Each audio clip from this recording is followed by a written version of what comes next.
ఓం మహాగణపతే నమః. మార్చి 30వ తేదీ నుంచి ఏప్రిల్ 5వ తేదీ వరకు ద్వాదశ రాశుల యొక్క రాశి ఫలితాలు, వార ఫలితాలు ఏ విధంగా ఉన్నాయో చూద్దాము. ముందుగా ఈ వారంలో ఉన్నటువంటి గ్రహస్థితిని గనక మనం ఒకసారి గమనించినట్టయితే, ఈ వారంలో ముఖ్యంగా మనకి 6 గ్రహాలు, షష్టకూటమి 6 గ్రహాలు మనకు మీనరాశిలో సంచారం చేస్తున్నాయి. అంటే మార్చి 30వ తేదీ ఆదివారము మనకు 6 గ్రహాలు మీనరాశిలో ఉంటాయి. ఇక ఆదివారము సాయంత్రము చంద్రుడు మనకు మేషరాశిలో సంచారం చేస్తాడు. కాబట్టి ఈ వారం మొత్తము 5 గ్రహాలు, అంటే ఆదివారం తప్ప సోమవారం నుంచి మిగతా శనివారం వరకు 5 గ్రహాలు, అంటే పంచగ్రహ కూటమి అనేది మనకి మీనరాశిలో సంచారం అనేది ఉంటుంది.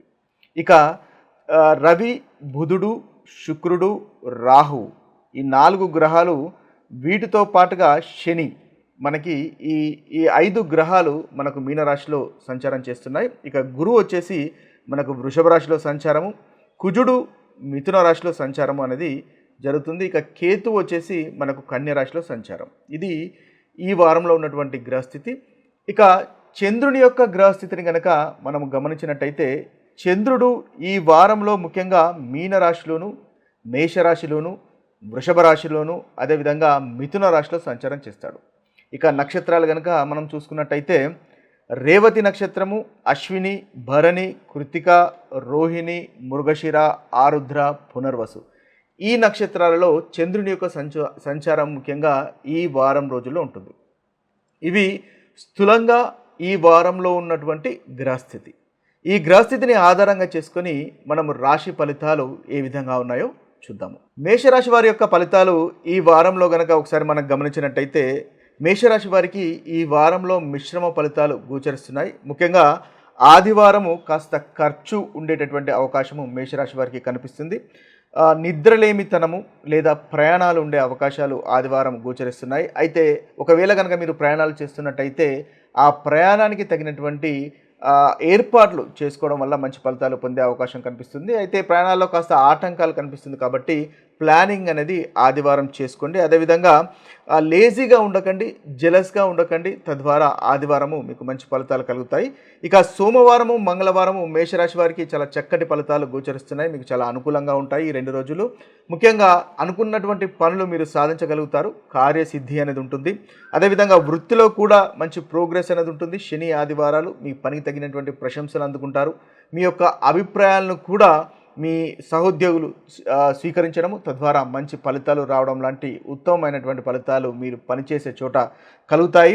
మానసిక స్థితి బాగుంటుంది, ధనలాభం బాగుంటుంది, సుఖమైనటువంటి నిద్ర, అనుకూలమైనటువంటి ఫలితాలు మనకు సోమవారము, మంగళవారము ఈ రాశి వారికి గోచరిస్తున్నాయి. ఇక బుధవారము, గురువారము గమనించినట్టయితే, ముఖ్యంగా బుధ, గురువారాలు ఖర్చులు అధికంగా ఉండేటటువంటి అవకాశాలు కనిపిస్తున్నాయి. కాబట్టి ఖర్చుకు తగినటువంటి ఖర్చులకు తగినటువంటి ప్లానింగ్ చేసుకోండి. అనవసరమైనటువంటి ఖర్చులను అవాయిడ్ చేసే ప్రయత్నం చేయండి. తద్వారా మంచి ఫలితాలు మేషరాశి వారు ఈ 2 రోజుల్లో పొందగలుగుతారు. ముఖ్యంగా ధన నష్టం ఉండే అవకాశం కనిపిస్తుంది. ఈ 2 రోజుల్లో ఎవరైనా మిమ్మల్ని అప్పులు కనుక అడిగినట్టయితే అప్పులు ఇవ్వకుండా ఉండడం మంచిది. ఒకవేళ ఇచ్చినట్టయితే అవి తిరిగి రావడం కాస్త కష్టమవుతుంది లేదా ఆలస్యమయ్యేటటువంటి అవకాశాలు మనకు గోచరిస్తున్నాయి. కాబట్టి ఆ విషయంలో మనకు బుధవారము, గురువారం ఈ 2 రోజుల్లో ఆ విషయంలో కాస్త జాగ్రత్త పడండి. లోన్ వ్యవహారాలు కనుక ఏదైనా మీరు ప్రయత్నం చేస్తున్నట్టయితే వాటికి కూడా ఈ 2 రోజుల్లో దూరం ఉండే ప్రయత్నం చేయండి. తద్వారా మంచి ఫలితాలు పొందుతారు. ఇక పనుల్లో కూడా ఈ 2 రోజులు కాస్త ఆటంకాలు కనిపిస్తున్నాయి. కాబట్టి ఏదైనా మీరు పని చేస్తున్నట్టయితే దానికి తగినటువంటి ప్లానింగ్ ముందుగానే చేసుకోవడం వల్ల ఈ 2 రోజులు మీరు ఉత్తమమైనటువంటి ఫలితాలు పొందగలుగుతారు. ఇక చూసినట్టయితే మనకు శుక్రవారము, శనివారము ఈ 2 రోజులు చాలా చక్కటి ఫలితాలు మేషరాశి వారికి గోచరిస్తున్నాయి. కాన్ఫిడెన్స్ లెవెల్స్ అనేవి ఈ 2 రోజులు మీకు పెరుగుతాయి. సోదరిమణులతో ఆనందంగా, సంతోషంగా ఉండేటటువంటి అవకాశాలు కూడా మనకు అధికంగా గోచరిస్తున్నాయి. దగ్గరి ప్రయాణాలు ఉండే అవకాశాలు ఉన్నాయి. ఈ దగ్గరి ప్రయాణాలు కూడా మేషరాశి వారికి ఈ 2 రోజుల్లో చాలా చక్కటి ఫలితాలు కలుగజేస్తాయి. ఇక దంపతుల మధ్య ఆనందము, సంతోషం అనేది ఉంటుంది. దంపతుల మధ్య మనస్పర్ధలు కనుక ఉన్నట్టయితే ఆ మనస్పర్ధలు కూడా తొలగిపోయి ఆనందము, సంతోషం అనేది మేషరాశి వారికి ఈ 2 రోజుల్లో మనకు కనిపిస్తుంది. ఎనర్జెటిక్గా ఉంటారు.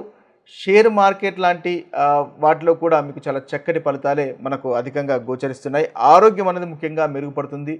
సంతానంతో ప్రేమగా ఉంటారు. మీరు పనిచేసే చోట కూడా చాలా చక్కటి ఫలితాలు, వృత్తిలో అనుకూలత అనేది ఉంటుంది, వ్యాపారంలో కూడా అనుకూలత ఉంటుంది. అనుకున్నటువంటి పనులు మీరు ఈ 2 రోజుల్లో పూర్తి చేయగలుగుతారు. ఓవరాల్గా చూసినట్టయితే మేషరాశి వారికి ఆదివారము, బుధవారము, గురువారము ఈ 3 రోజులు తప్ప మిగతా అన్ని రోజులు చాలా చక్కటి ఫలితాలే అధికంగా గోచరిస్తున్నాయి. మీరు ముఖ్యంగా ఈ ప్రతికూలమైనటువంటి ఫలితాలు తొలగిపోయి అనుకూలమైనటువంటి ఫలితాలు కలగడానికి మీరు ముఖ్యంగా విష్ణు సహస్రనామం పఠించడం వల్ల చాలా చక్కటి ఫలితాలు పొందగలుగుతారు. విష్ణు సహస్రనామం పఠించడము లేదా వినడం వల్ల మేషరాశి వారికి ఈ వారంలో ఉన్నటువంటి ప్రతికూలమైనటువంటి ఫలితాలు తొలగిపోయి అనుకూలమైనటువంటి ఫలితాలు కలుగుతాయి. ఇవి స్థూలంగా మీ రాశి వారికి ఉన్నటువంటి రాశి ఫలితాలు. అయితే మీ జన్మజాతకంలో కనుక చక్కటి ఫలితాలు, చక్కటి దశ అంతర్దశలు నడుస్తున్నట్టయితే మీకు మంచి ఫలితాలే అధికంగా అనుభవంలోకి వస్తాయి. ఒకవేళ మీకు జన్మజాతకంలో అంతగా అనుకూలమైనటువంటి దశ అంతర్దశలు నడుస్తలేవు, మీకు గోచార రీత్యా కూడా ఇబ్బందిగా ఉంటుంది అని అనుకున్నప్పుడు కాస్త ప్రతికూలమైనటువంటి ఫలితాలు అధికంగా అనుభవంలోకి వచ్చే అవకాశాలు ఎక్కువగా ఉంటాయి. ఇవి స్థూలంగా మనకున్నటువంటి రాశి ఫలితాలు. మరొక వీడియోలో మరొక రాశి ఫలితాలతో కలుద్దాము. అంతవరకు సెలవు. సర్వే జన సుజనో భవంతు, సర్వే సుజన సుఖినో భవంతు. నమస్తే.